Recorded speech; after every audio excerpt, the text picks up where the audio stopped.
मैं हूं क्राइम मदारी।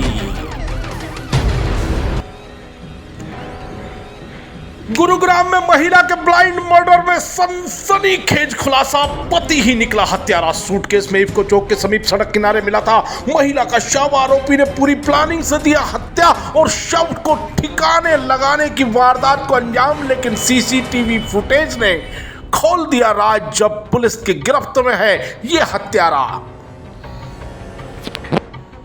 Cyber city Gurugram में एक प्रेम कहानी के दुखद अंत का बड़ा किस्सा उजागर हुआ है, जो जुड़ा है इस काले रंग के सूटकेस से जिससे बरामद हुई थी एक महिला की नग्न लाश। महिला की बेरहमी से गला दबाकर हत्या करने के बाद उसके शव को इस सूटकेस में पैक करके इफ्को चौक के पास सड़क किनारे फेंक दिया गया था।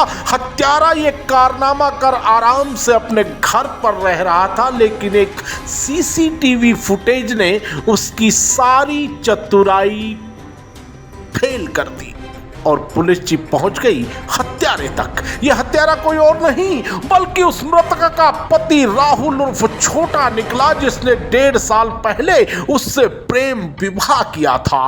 पहले प्यार, फिर तकरार और बाद पहुंच गई हत्या तक। मृतका के पति ने ही उसकी गला घोंटकर हत्या की और शव को सूटकेस में पैक कर लगा दिया था ठिकाने। लेकिन अब यह हत्यारा अपनी पुलिस जी की गिरफ्त में है, जिससे की जा रही है पूछताछ।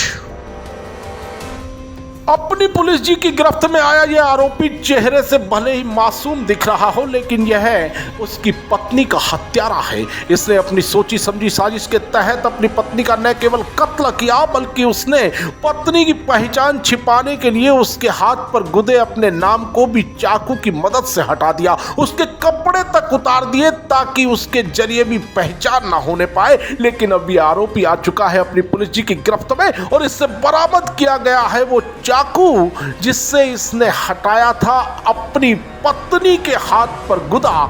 इसका नाम महज 22 साल के आरोपी राहुल उर्फ छोटा ने प्रारंभिक पूछताछ में पुलिस जी को बताया कि वह उत्तर प्रदेश के सुल्तानपुर जिला का रहने वाला है और गुरुग्राम के सरहोल गांव में किराए पर रहता था और एक कंपनी में करता था हेल्पर का काम। उसका प्रियंका से फरवरी 2021 में हुआ था प्रेम विवाह, लेकिन शादी के कुछ दिन बाद दोनों में झगड़ा शुरू हो गया। इसकी पत्नी इससे मोबाइल, टीवी आदि की डिमांड करती थी, जिसके कारण इनका झगड़ा होता था और इसने उसे उतार दिया मौत के घाट। हैरान करने वाली बात यह है कि जिस वक्त आरोपी ने वारदात को दिया अंजाम, उस वक्त आरोपी की करीब 1 साल की बेटी भी कमरे में ही सो रही थी। शक्ल से भोला दिखने वाला ये आरोपी बहुत ही शातिर है। इसने पुलिस से बचने के लिए हर तरकीब लगाई। सोमवार की सुबह पत्नी की लाश को एक चादर से ढककर बेटी को मकान मालिक के पास छोड़ा और फिर ये बाजार गया, जहां से इसने 1100 रुपए में खरीदा ये नया सूटकेस। फिर इसने सब को सूटकेस में किया पैक। मुंह मांगे 200 रुपए में बुक किया एक ही रिक्शा और इफ्को चौक पहुंचकर रिक्शा से उतर गया। फिर सड़क किनारे झाड़ियों में सूटकेस फेंक वापस आ गया घर। इसने सोचा होगा कि इसके कृत्य का किसी को पता ही नहीं चलेगा, लेकिन डीएलएफ क्राइम यूनिट प्रभारी इंस्पेक्टर कुलदीप दहिया की टीम की मेहनत और सीसीटीवी फुटेज की मदद काम आई और इस आरोपी को कर लिया है गिरफ्तार।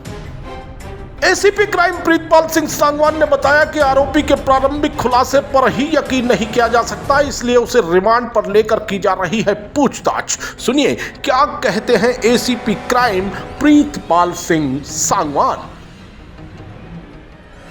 ये दिनांक 17 अक्टूबर को इफ्को चौक के पास एक महिला की एक सूटकेस में डेड बॉडी मिली थी, जो एक 3 व्हीलर चालक ने पुलिस को इसकी सूचना दी, जिस पे हमने 302/201 के तहत केस रजिस्टर करके और उसकी इन्वेस्टिगेशन शुरू की। उसकी पहचान नहीं हो पाई थी। काफ़ी मशक्क़त के बाद 24 घंटे के अंदर गुड़गांव पुलिस उसकी पहचान करके और उस जो अपराधी जिसने इस हत्याकांड को अंजाम दिया था उसको गिरफ़्तार करने में कामयाबी हासिल की है। हमारी क्राइम टीम डीएलएफ फेज़ 4 के इंचार्ज इंस्पेक्टर कुलदीप दहिया के नेतृत्व में टीम ने बेहतरीन काम करते हुए इसमें पहले उसकी पहचान के लिए काफ़ी प्रयास किए और उसकी पहचान सरोल के इलाके में रहने वाली एक महिला जो पीछे से यूपी की रहने वाली थी, उसके लगभग 20-21 साल की उसकी उम्र रही है, उसके रूप में उसकी पहचान हुई। और उसके बाद उस पर काम करते हुए उसका पति जो राहुल नाम का व्यक्ति था, जो एक प्राइवेट कंपनी में यहाँ काम करता था, उसको पूछताछ करके उसको जब उसने इस हत्याकांड को करने के बारे में पुलिस को सारी जानकारी दी तो उसको गिरफ्तार करने में कामयाबी हासिल की है। तो साहिबान, ये सनसनीखेज ब्लाइंड मर्डर तो अपनी पुलिस जी ने सुलझा लिया महज 24 घंटे में, लेकिन प्यार, तकरार और हत्या की कहानी वास्तव में अचंभित करने वाली है। महिला अब रही नहीं, उसका आरोपी पति पहुंच जाएगा जेल, लेकिन अब उस मासूम बच्ची का क्या? आखिर उसका क्या है कसूर जो उसके सर से फिलहाल के लिए माँ बाप दोनों का साया ही हट गया? इस तरह की वारदात वास्तव में समाज को झकझोर देने वाली है। लोगों को करना ही होगा चिंतन। तो रहिए आप भी सावधान और देखते रहिए क्राइम मदारी। क्राइम मदारी यूट्यूब चैनल को सब्सक्राइब करें और बेल आइकन का बटन जरूर दबाएं ताकि अपराध की कोई खबर आपसे छूट ना पाए।